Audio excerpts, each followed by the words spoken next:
दोस्तों सभी जानते होंगे कि अपने जीवन में हर तरह से लोग प्रयास करते रहते हैं। हर स्त्री पुरुष प्रयास करता है, परंतु एक लालसा, एक उम्मीद हर स्त्री पुरुष के अंदर जागनी चाहिए। अगर आप किसी को उम्मीद देते हैं तो उस उम्मीद को पूरा करें। अगर आपने किसी की सहायता करने का वायदा किया है तो उस वायदे को निभाएं। अगर आप झूठे वादे कर रहे हैं, किसी को उम्मीद दे रहे हैं और उस उम्मीद पर खड़े उतर नहीं रहे हैं, तो आप स्त्री पुरुष कहलाने लायक नहीं हैं। इसीलिए अगर आप किसी की भी मदद करते हैं और उसको उम्मीद देकर आते हैं तो आपको उस उम्मीद पर खड़े उतरना चाहिए। उसको उम्मीद पे छोड़कर कभी भी ना आए।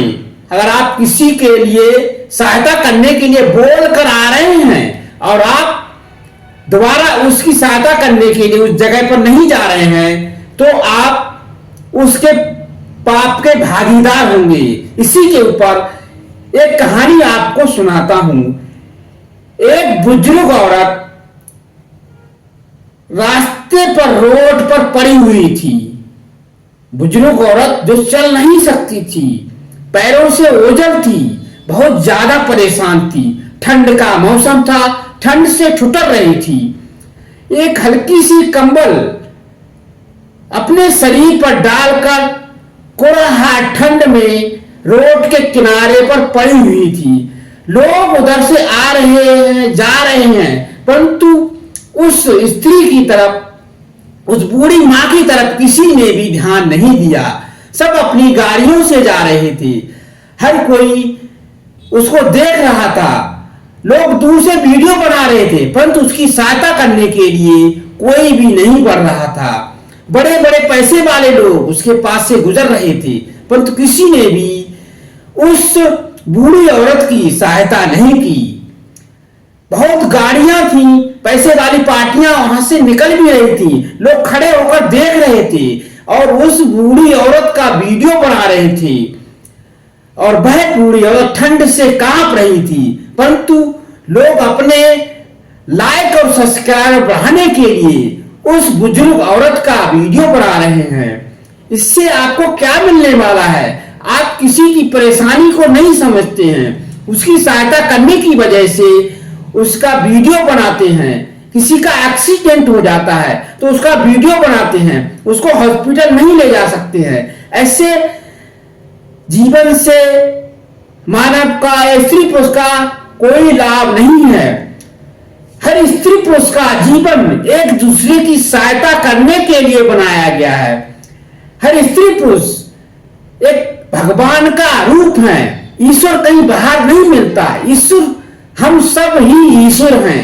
अगर हम एक दूसरे की मदद कर देते हैं, एक दूसरे की सहायता कर देते हैं, तो हम एक दूसरे के लिए ईश्वर का अवतार हो जाते हैं। इसीलिए ईश्वर बनिए, राक्षस मत बनिए। इस धरती पर एक दूसरे की सहायता करते रहिए, एक दूसरे के प्रति उम्मीद जगाते रहिए, तभी हम सबका जीवन चल पाएगा। जिस आप उम्मीद से चलेंगे, एक दूसरे की उम्मीद को फॉलो करेंगे, तो इस संसार में हर कोई इंसान भगवान का रूप होगा। ईश्वर या भगवान कहीं बाहर देखने को नहीं मिलते हैं। ईश्वर हम सब के अंदर ही है। हम सब ईश्वर का अवतार हैं। इसीलिए हम सबको एक दूसरे की सहायता करते रहना चाहिए। हम कहानी लेकर आ रहे थे कि एक बुजुर्ग औरत स्टेशन पर पड़ी हुई है, तो वहां से काफी लोग गुजर रहे थे। किसी ने भी उस औरत को उम्मीद नहीं दी, उस औरत की सहायता किसी ने नहीं की। एक नवयुवक जो पैदल वहां से गुजर रहा था, उसने उस बूढ़ी मां की तरफ देखा। उसको थोड़ा सा सिंपैथी आया, काइंडलीनेस आया, तो वह उस बूढ़ी मां के पास ठहर गया, उनके सिर पर हाथ फहराया और उनसे कहा, उनसे उनके प्रति उम्मीद जगाई कि बूढ़ी माँ, मैं आपके लिए दवाइयां लेकर आता हूं, आपके लिए कंबल लेकर आता हूं, आप थोड़ी उम्मीद रखिए, कुछ क्षण रखिए, मैं अभी आता हूं और आपके लिए, आपकी सहायता करने के लिए कुछ पल में वापस आ रहा हूं। ऐसी उम्मीद देकर वह उस बूढ़ी औरत के लिए वह नवयुवक अपने घर को चला गया और घर जाने के बाद किसी कारणवश कार्य में व्यस्त हो गया। वह नवयुवक उस बूढ़ी मां के पास वापस नहीं लौट पाया। वह बूढ़ी मां उस नवयुवक की बातों को सुनकर प्रसन्नचित्त थी कि अब हमारे लिए दवाइयां आएंगी, कंबल आएगा, हमारी बीमारियां दूर हो जाएंगी, हमारी ठंड छूट जाएगी, हमारे शरीर के अंदर फुर्ती आ जाएगी, मैं चल सकती हूं, फिर सकती हूं, मुझे निरोग ये नवयुवक कर देगा। ये उम्मीद रात भर वह स्त्री सोचती रही। वह बूढ़ी मां रात हो गई और रात भर यही सोचती रही, परंतु वह नवयुवक काफी समय हो गया, रात बीती जा रही थी, नवयुवक वापस नहीं आया। इसी उम्मीद में वह बूढ़ी औरत हमेशा के लिए इस दुनिया से चली गई। ठंड बहुत थी, ठंड के कारण उसका शरीर जकड़ गया। एक उम्मीद थी जो उस नवयुवक के प्रति उस मां ने जगाई थी, वह भी पूरी नहीं हो पाई। इसी उम्मीद में वह मां अपने शरीर को छोड़कर इस दुनिया से विदा हो गई। तो हम इस कहानी से यही शिक्षा ले सकते हैं कि हम अगर किसी की मदद करते हैं, मदद करने के लिए अगर वायदा करते हैं तो हमें उस वायदे को निभाना चाहिए। हमें किसी को झूठी उम्मीद कभी नहीं देना चाहिए। अगर आप झूठी उम्मीद किसी को दे रहे हैं तो आप स्त्री पुरुष कहलाने लायक नहीं है। इसीलिए अगर आप किसी की मदद करना चाहते हैं और उसकी उम्मीद जगाना चाहते हैं तो आपको उसकी मदद करने के लिए, उसके वायदे पर अवश्य उसकी सहायता करने के लिए उसके पास जाना चाहिए। अगर आपके बस की नहीं है तो आप उसके प्रति उम्मीद मत जगाइए, उसकी सहायता करने के लिए मत कहिए।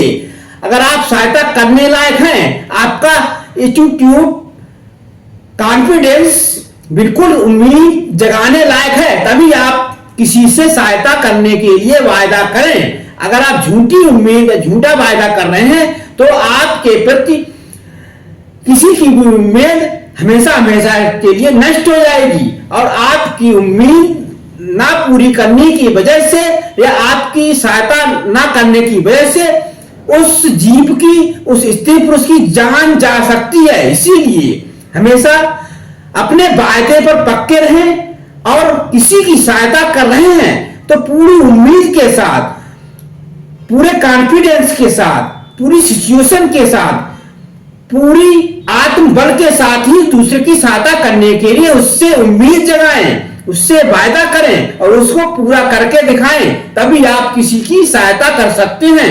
अगर आप धोखा देकर किसी को सहायता करने के लिए खाली लालच दे रहे हैं तो ये नजरिया किसी भी स्त्री पुरुष का ठीक नहीं है। इसका भागीदार आप होंगे। किसी को नुकसान हो रहा है, उसका भागीदार आपके प्रति दुनिया में हर कोई आपको कोसेगा। इसीलिए आप किसी की उम्मीद जगा रहे हैं तो उस उम्मीद पर खड़े उतरें। किसी की सहायता करने के लिए आप आगे बढ़ रहे हैं तो सहायता करें, झूठा वायदा किसी के प्रति ना करें। यही स्त्री पुरुष का जीवन है। जीवन में एक दूसरे की सहायता करने के लिए उम्मीद जगाते रहें। अगर हम एक दूसरे की सहायता करने के लिए उम्मीद जगाते रहेंगे तो हम आपस में एक दूसरे के लिए भगवान बन जाएंगे। भगवान कहीं ऊपर से नहीं टपकते हैं। हर स्त्री पुरुष ही आपस में भगवान है। हर स्त्री पुरुष ही आपस में एक ईश्वर का रूप है। हर स्त्री पुरुष के अंदर आत्मा है। जैसी आत्मा हमारे अंदर वैसी आत्मा हर जीव के अंदर है। तो जीवों पर दया करें, एक दूसरे प्रति उम्मीद पर खड़े उतरें, एक दूसरे की सहायता करने के लिए हमेशा आगे आते रहें, तभी हम सबका जीवन इस धरती पर चल पाएगा। आज के लिए वीडियो में इतना ही। जय हिंद, जय भारत।